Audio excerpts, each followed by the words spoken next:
Assalamualaikum warahmatullahi wabarakatuh. Bismillahirrahmanirrahim. Alhamdulillahirabbil alamin wassalatu wassalamu ala asyrofil mursalin sayyidina Maulana Muhammadin wa ala alihi washabihi ajmain amma ba'du. Yang kita hormati bersama guru kita bersama Kiai Haji Abdul Wahab Maimun, semua keluarga besar Mbah Maimun, Gus Gofur, Neng Nadia semuanya kita hormati, dari Pertamina semuanya, wonten Mas Ari, wonten Mas Solikin, Mas Latif, semuanya saya hormati. Saya sebetulnya sudah 3 tahun yang lalu sering dimintai ngaji sama Pertamina, dan karena saya sudah daftar jadi resi, tengok-tengok di rumah itu sudah nggak mau ya. Alhamdulillah Pertamina punya cara yang agak nggak benar itu, memanfaatkan Gus Gofur ngundang saya. Semoga Allah memaafkan. Itu otak politiknya masih jalan itu.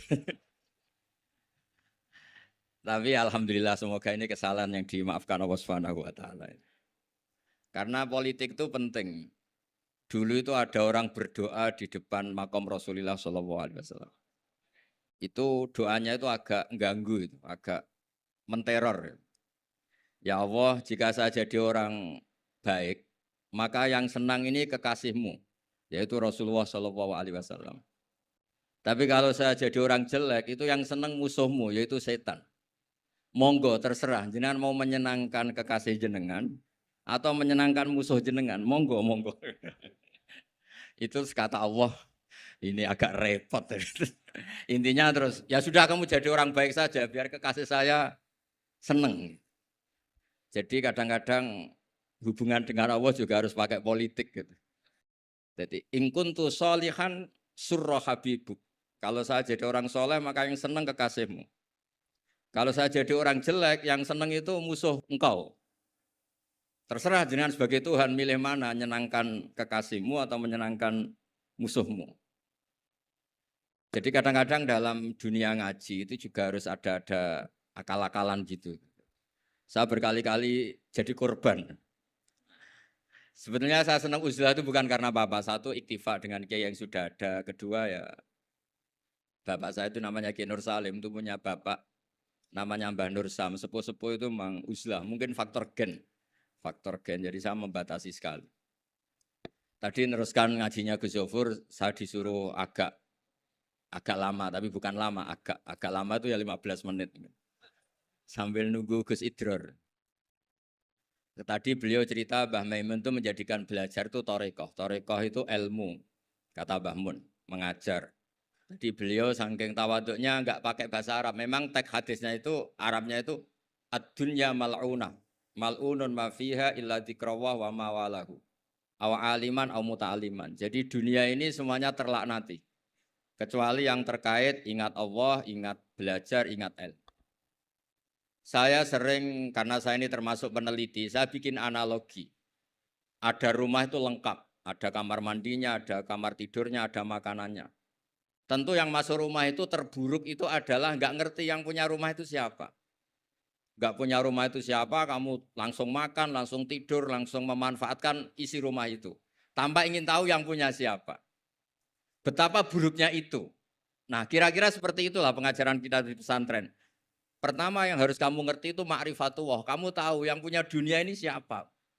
Kok tahu-tahu kamu pakai minyaknya kamu bor Pak Arif, terus dijual, terus menghidupi sekian banyak orang, itu milik siapa? Itu enggak milik direkturnya, milik Allah Subhanahu wa taala. Jadi memang ngerti itu nomor 1. Jadi ya sama, kamu mau sowan sini itu harus matur Mbah Ubab sebagai putra Mbah Mun tertua, matur Mbah Gofur. Kalau ngundang saya ya harus lewat Gus Gofur. Jadi pokoknya harus ngerti dulu gitu. Intinya itu harus ngerti dulu. Itu ada orang Gus biasa dimarahi istrinya tuh senengnya sama saya bukan main. Karena saya sering cerita ilmu itu penting. Yang bikin orang nggak kaget tuh ilmu.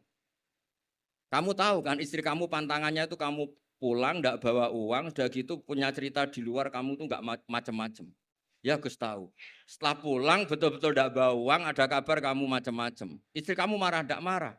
Setelah marah betul, Anda harus bangga. Karena itu sesuai teori ilmu Anda. Akhirnya setiap dimarahi istri itu, dia bilang, ternyata ilmu saya akurat. ilmu saya benar gitu.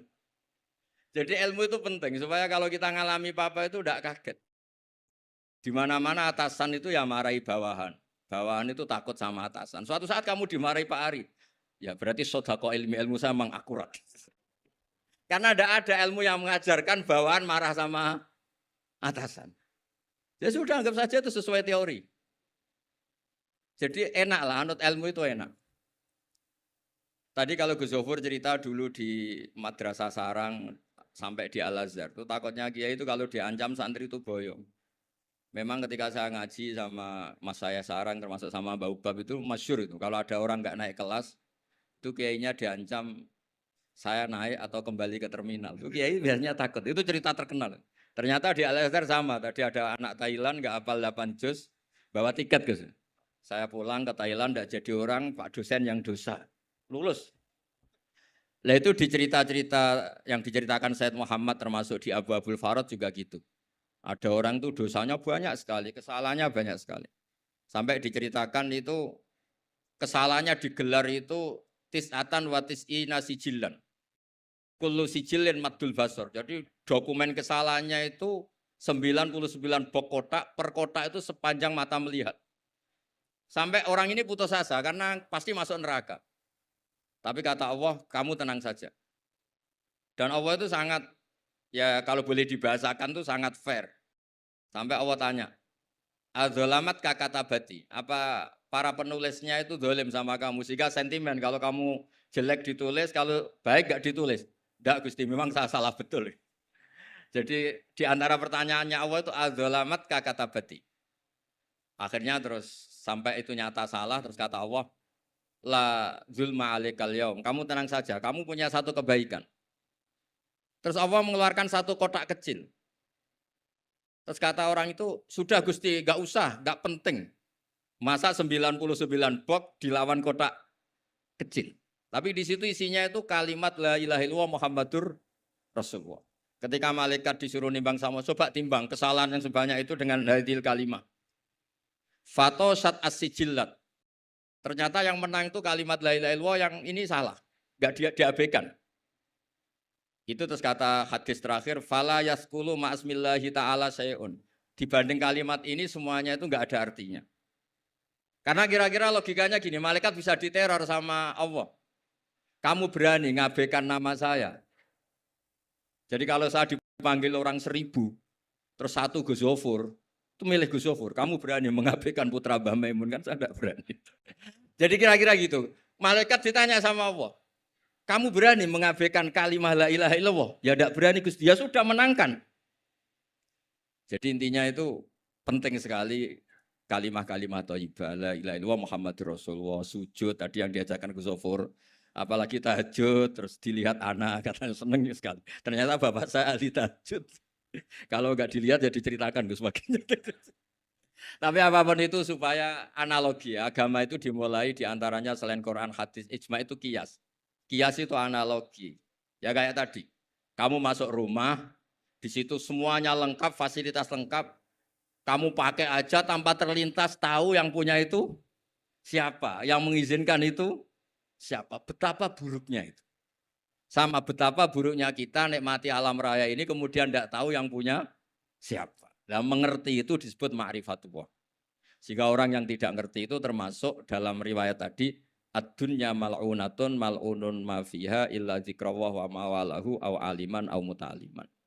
Nggih niku ngoten mawon nak kata-kata sing bingung mboten kula tok, jenengan luwih bingung.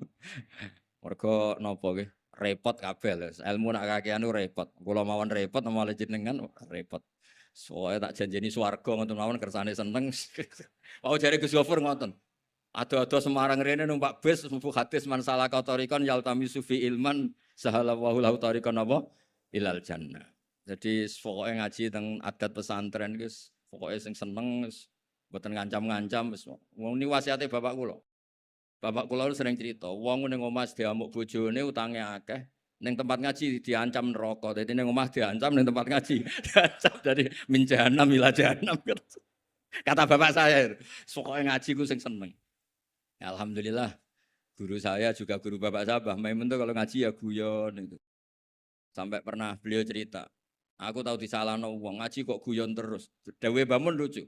Mergo aku wis iso maca, cara rapati iso ya ora iso guyon, mergo wis meruntus roh kitab iku. Mas kok mikir terkipe piye wis meruntus. Ora kober apa? Guyon. Supir nampun ahli kan santai mawon guyon, nak latihan kan tegar. Jadi kadang-kadang guyon itu buktekno alime, orang tertentu tapi tentu yang sekali Mbah Mun, yang sekali orang-orang.